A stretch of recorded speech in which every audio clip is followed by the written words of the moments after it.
Exam में क्या जगह गाने तो नहीं लिखने ना, हमें कंटेंट तो देना है ना कुछ ना। ऐसी चीज है कि अगर एक बार गया तो it's gone, it's not coming back. पता है ना कि हाँ मतलब ये मैंने कुछ ना कुछ पढ़ा था, ऐसा मैंने कुछ पढ़ा था लेकिन मुझे ना याद नहीं आ रहा है। Hello everyone and welcome back to the Brain Game. In today's video we are going to discuss about a very important topic और इसके बारे में बहुत सारे स्टूडेंट्स मुझे मैसेजेस कर रहे थे, कमेंट कर रहे थे on other videos and this video is specially for दो स्टूडेंट्स जो CBCS से हैं या जिनके कोर्सेज अभी न्यूली लॉन्च हुए हैं इन इग्नू और जिनके पास प्रीवियस क्वेश्चन पेपर्स नहीं है, कोई अवेलेबिलिटी नहीं है उनकी। तो हम अब कैसे प्रिपरेशन करें, हमारे पास एग्जाम आने में सिर्फ 1 महीना बचा हुआ है, इन 30 डेज को हम कैसे यूटिलाइज करें एंड अच्छे मार्क्स लाने के लिए प्रिपरेशन कर सकें। सो फॉर दैट मैटर मैं आपके लिए एक बहुत अच्छा सोल्यूशन लाई हूँ एंड थोड़ी सी आपको बस थोड़ी सी मेहनत करनी है और वो मेहनत आपकी ज़ाया नहीं जाएगी because we are going to discuss a lot of techniques जिसको आप फॉलो करके आप अपने एग्जाम को अच्छे से दे सकते हैं। So without further do let's get started and if you are new here make sure you subscribe our channel. So let's get started. Time बहुत ज़्यादा प्रेशियस होता है, बहुत ज़्यादा इंपॉर्टेंट होता है। टाइम एक ऐसी चीज़ है कि अगर एक बार गया तो it's gone, it's not coming back. ठीक है, तो आपको अपने समय को बहुत अच्छे से यूटिलाइज करना है। I am just saying it generally, अगर अपनी लाइफ में कुछ अच्छा करना है, कुछ बेटर करना है, कुछ सीखना है, कुछ करना है यार, तो आपको अपनी टाइम को अच्छे से यूटिलाइज करना है बिकॉज ये time it will never come back. So हमारे पास अभी 30 डेज हैं। अब इस 30 डेज के अंदर में से मैं चाहती हूँ कि आप 5 से 6 दिन साइड में रख दीजिए। ठीक है, we'll keep 6 days aside because we want to revise. जितने भी आप चीज़ों को पढ़ोगे, समझोगे, इंटरप्रेट करोगे, मैनिफेस्ट करोगे, इन सारी चीज़ों को आपको रिवाइज भी करना है बिकॉज एग्जाम में जाके आपको जब लिखना है ना तो at least you know what you have learned. और अगर आप एक बार चीज़ पढ़ते हो, समझते हो, पर आप उसको वापस से रिविजिट नहीं करते हो या फिर रिवीजन नहीं करते हो तो आप थोड़ा से ये सोचने बैठ जाते हैं एग्जाम के समय में कि यार मुझे कुछ ऐसा याद तो आ रहा है लेकिन मैं याद नहीं आ रहा है। ऐसा होता है ना कि हाँ मतलब ये मैंने कुछ ना कुछ पढ़ा था, ऐसा मैंने कुछ पढ़ा था लेकिन मुझे ना याद नहीं आ रहा है क्या पढ़ा था मैंने। क्यों हुआ? क्योंकि आपने रिवाइज नहीं किया। तो इसीलिए रिवीजन के लिए मैंने यहाँ पे 6 डेज असाइड रखे हैं। Now we have left with 24 days. Now in 24 days को आपको अच्छे से यूटिलाइज करना है। सो सबसे पहले you have to first of all go through the syllabus. आपका सिलेबस क्या है? ठीक है, आप अपने पास सारी बुक्स अपने सामने रखिए और हर एक बुक्स में से जितने भी आपकी चीज़ें हैं, टॉपिक्स हैं, उनको गो थ्रू करो कि भाई क्या क्या है इन बुक्स में, क्या है सब्जेक्ट के बारे में, पढ़ने क्या वाला हूँ मैं। ये सारी चीज़ें आपको पता होनी चाहिए ना। For that matter you will first of all go through this syllabus. Now after going through the syllabus now you will start reading. सबसे ज़्यादा इंपॉर्टेंट है रीड करना। तो हम रीड कैसे करें? देखो, रीड नहीं करोगे ना तो आपको कॉन्टेंट नहीं पता होगा कि कॉन्टेंट में है क्या, और आपको आंसर भी तो लिखना है ना एग्जाम में जाके। एग्जाम में क्या जगह गाने तो नहीं लिखने ना, हमें कंटेंट तो देना है ना कुछ तो प्रोवाइड करना है यार, कुछ तो मार्क्स मिलेंगे। इसीलिए हमें क्या करना है, हमें रीड करना शुरू करना है। तो आपके सारे सब्जेक्ट्स, जितने भी आपके सब्जेक्ट्स हैं ना, आप उनके लिए एक टाइम शेड्यूल बनाएंगे। शेड्यूल कैसा होना चाहिए? जिसमें आपका रीडिंग का समय होगा, जिसमें आपका रिवीजन का समय भी होगा, जिसमें से मैंने 6 डेज आपको बाकी बोले हैं हटा के रखने के लिए। एंड एज वेल अगर आपके पास प्रैक्टिस करने का समय बच जाए तो बहुत ही मजा आ जाएगा। प्रैक्टिस करोगे तो बहुत अच्छी बात है क्योंकि प्रैक्टिस करने से आप आंसर प्रैक्टिस करते हो ना तो you already know how you are writing the answers. Exam में भी आप कैसे लिखेंगे, आंसर्स को भी कैसे प्रेजेंट करना है, इस पर हमने ऑलरेडी वीडियो बनाई है जो कि आप देख सकते हैं समवेयर इन दी, लाइक यहाँ पे आई बटन होंगे, वहाँ पे आप जाके क्लिक करके देख सकते हैं, या तो you can also go through the description box below. तो they have provided the links for the videos. You can go through the videos and learn how to write the exams, especially in IGNOU exams में कैसे answers लिखें so that कि आपके अच्छे marks आ सके। क्योंकि presentation लिखने का तरीका भी एक अलग चीज होती है, उस पर भी आपको थोड़ा सा ध्यान देना होगा, जिसके लिए मैंने ऑलरेडी वीडियोज बनाई हुई हैं। नाउ अगर आप रीडिंग करते हो 10 घंटे के लिए, ठीक है, तो टोटल हमारे पास 240 आवर्स हो गए। हमारे पास 240 आवर्स हैं, ठीक है।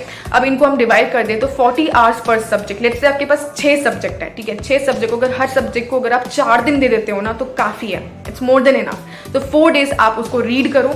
एक सब्जेक्ट को आपने रीड करना है, उसको गो थ्रू करना है, क्वेश्चंस को प्रैक्टिस करना है, हो सके तो जितना हो सके आपको इंपॉर्टेंट पॉइंट्स को आप एक नोट्स अगर आप बना लेंगे उस चीज़ की तो और भी अच्छी चीज़ है। अगर आपके पास समय नहीं है तो कोई बात नहीं, बुक्स के अंदर ही आप हाईलाइट करते रहिए और रीड करते समय आप अंडरलाइन कर सकते हैं इन चीज़ों को जो आपको लगता है इंपॉर्टेंट है। व्हेन यू आर रीडिंग ना, ट्राई टू इमेजिन कि आप एक टीचर हो, एग्जामिनर हो, कि आप इस सेक्शन से जरूर क्वेश्चन पूछोगे कि ये सेक्शन जरूर आएगा या एक इस सेक्शन से तो मैं पूछना चाहूंगा स्टूडेंट से। तो इसीलिए आपको अपने आप को ऐसे इमेजिन करना है और उस उस हिसाब से आपको रीडिंग करते समय उन चीज़ों को हाईलाइट करनी है। आपको अगर कंटेंट को अच्छे से पढ़ना है ना, अगर आपको अच्छे से आंसर्स लिखने हैं, उसमें लिखने के लिए आपके पास कंटेंट होना चाहिए। कंटेंट तब होगा जब आपके पास इन्फॉर्मेशन होगी, और वो इन्फॉर्मेशन आपको कहाँ से मिलेगी, जब आप रीड करेंगे चीज़ों को, ठीक है। एंड जब आप थोड़ा सा गो थ्रू करते हो, रीड करते हो ना, तो आपको पता रहता है कि हाँ क्या चीज़ें हैं इस चैप्टर में, क्या आपको बोला जाएगा, क्या आपको दिखेगा, ठीक है। तो you will be a little confident, और जब कॉन्फिडेंट होते हो फिर परफॉर्म भी अच्छा करते हो। तो अच्छा परफॉर्मेंस के लिए आपको रीड करना शुरू करना पड़ेगा। As I told you, you will give 4 days to 1 subject, और उसमें आप रीडिंग भी करेंगे, उसमें आप प्रैक्टिस भी करेंगे, क्वेश्चंस को भी गो थ्रू करेंगे। Now how to read, so now I am going to tell you a strategy. तो आपको क्या करना है, जब आप बुक खोलते हो ना, तो बुक खोलते ही आपको ना बहुत सी चीज़ें दिखेंगी, आपको ब्लॉक्स दिखेंगे, यूनिट्स दिखेंगे। तो now at the end of each and every block you will see there is a summary of the whole block और द होल चैप्टर, ठीक है। वो समरी क्या है, समरी का नाम है लेट अस सम अप, ठीक है। लेट अस सम अप में क्या है ना, समरी होती है कि पूरे ब्लॉक में बात किसकी की गई है, क्या बातें हुई हैं, क्या है, पूरा समराइज कर देते हैं। बहुत ही अच्छी चीज़ है, बहुत ईजिली आपको समझ में भी आ जाएगा। तो आप पहले वो रीड करेंगे क्योंकि वो इंपॉर्टेंट है। आप जब वो रीड कर लेते हो ना समरी, तो आपको समझ और आइडिया आ जाता है कि क्या है इस पूरे ब्लॉक में, इस चैप्टर में किस चीज़ के बारे में बात हो रही है। तो समरी को गो थ्रू किया। Now you will start reading the chapter. आपने ब्लॉक में देखा कि बहुत सारे यूनिट्स हैं, यूनिट 1, यूनिट 2, 3, 4, 5 जो भी यूनिट्स हैं। हर एक यूनिट को पढ़ने के बाद आपको बीच बीच में ना एक चेक योर प्रोग्रेस करके क्वेश्चंस भी मिलेंगे। उन क्वेश्चंस को आपको बहुत अच्छे से करना है।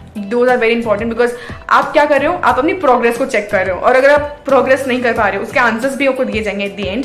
तो उनको आप गो थ्रू कीजिए, उन क्वेश्चंस को आंसर करने की कोशिश करिए। बिकॉज अगर आप आंसर कर लेते हो ना, तो यानी कि आपको चैप्टर समझ आ गया, दैट्स इट। आपको समझ आना चाहिए, आपकी अंडरस्टैंडिंग होनी चाहिए कुछ चैप्टर के साथ, तो you will be able to answer बहुत अच्छे से। Now here after reading the summary and then going through the units and going through the check your progress questions, आपको फिर लास्ट में दिए गए सारे क्वेश्चंस को सॉल्व करने हैं जो eight the end of the chapters में भी दिए जाते हैं, ठीक है। इससे आपको पता चल जाएगा कि हाँ क्या था चैप्टर के अंदर और क्या क्या चीज़ें इंपॉर्टेंट थी एंड समरी क्या थी, ठीक है।